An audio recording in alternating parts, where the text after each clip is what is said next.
성도 여러분 안녕하십니까? 먼저 이 시간은 오늘의 말씀을 개인적으로 묵상하는 시간이 되겠습니다.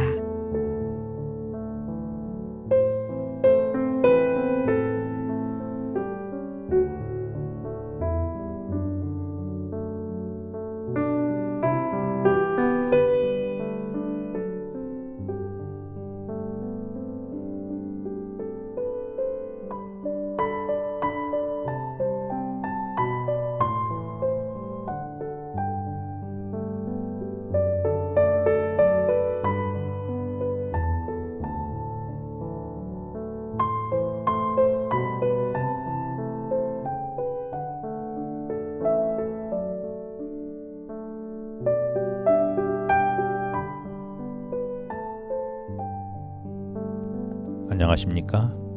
말씀으로 새롭게 되는 시간입니다. 기도함으로 말씀을 시작하겠습니다.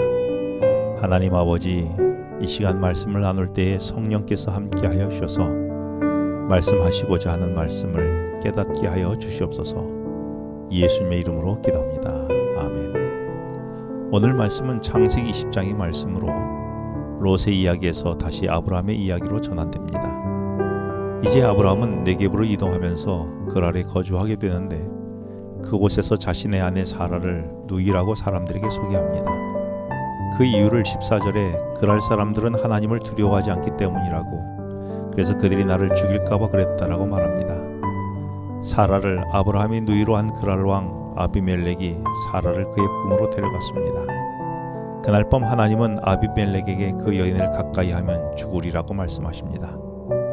결국 하나님의 개입으로 사라는 다시 아브라함의 품으로 무사히 돌아오게 되고, 아비멜렉은 사라를 돌려보내면서 14절과 15절에 양과 소와 종들을 이끌어 아브라함에게 주고 또 아브라함이 원하는 땅에 좋은 데로 거주하라고 말합니다.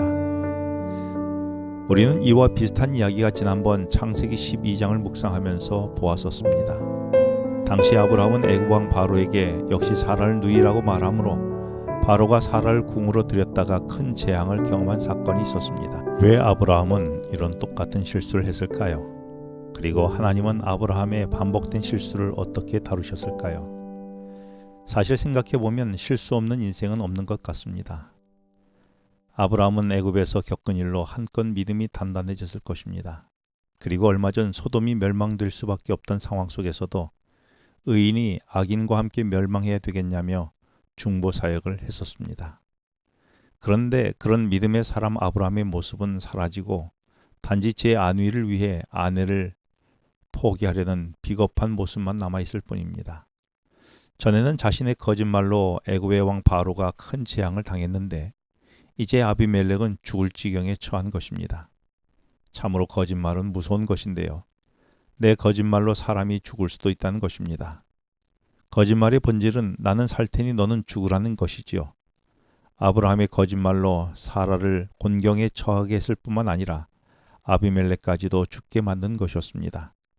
이 모습은 아브라함의 모습만은 아닐 것입니다. 아브라함의 모습 속에서 오늘 나의 모습을 하나님은 보여주신 것입니다.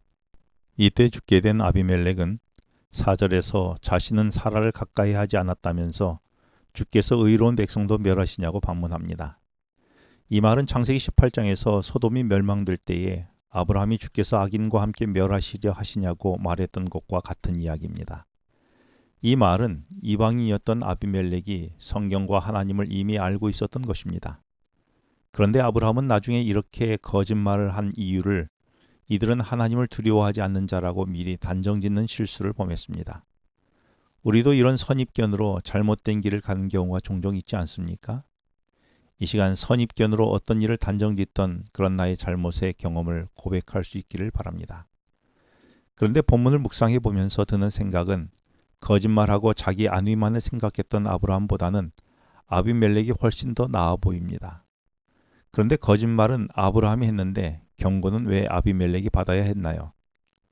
더구나 7절에 보면 원인 제공한 아브라함이 억울한 아비멜렉을 위하여 선지자 아브라함이 기도할 것이라고 치졸하기 짝이 없는 아브라함을 선지자로 불러주실 뿐만 아니라 아비멜렉을 위해 기도하는 기도자가 되게 하십니다. 이건 또 무슨 상황인가요? 이런 놀라운 상황이 전개되는 것은 아브라함이 아비멜렉보다 의인이어서가 아닙니다.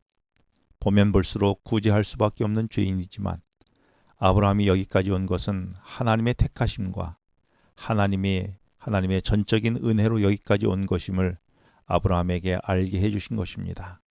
무엇보다 하나님은 아브라함을 영적 상속자로 택하셨고 그를 통해 구원의 사업을 이어가실 것이었습니다. 그래서 하나님은 그를 사용하셨고 그를 보호하신 것입니다. 마찬가지입니다. 내가 아무리 약점이 많고 안 믿는 사람보다 못한 면이 많아도 하나님은 우리를 통해 세상을 구원하기 원하시기 때문에 하나님이 아브라함의 기도를 통해 아비멜렉의 가문에 내려진 불임의 저주를 거두셨듯이 불완전하지만 내 기도로 내 가족과 내 이웃이 구원 얻게 될 통로가 된다는 사실을 오늘 말씀을 통해 우리로 하여금 깨닫게 하시는 것입니다.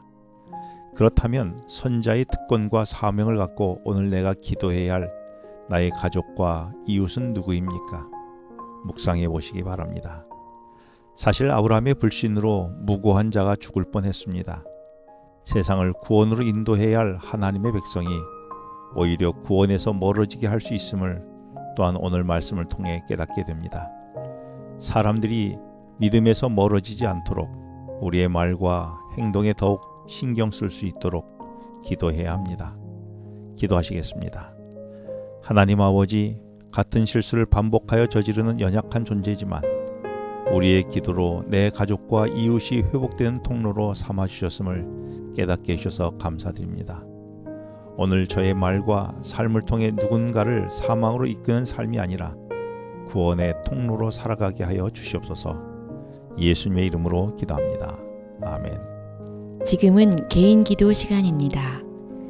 오늘 주신 말씀을 묵상하면서 주어진 기도 제목과 개인 기도 제목을 놓고 기도하시겠습니다.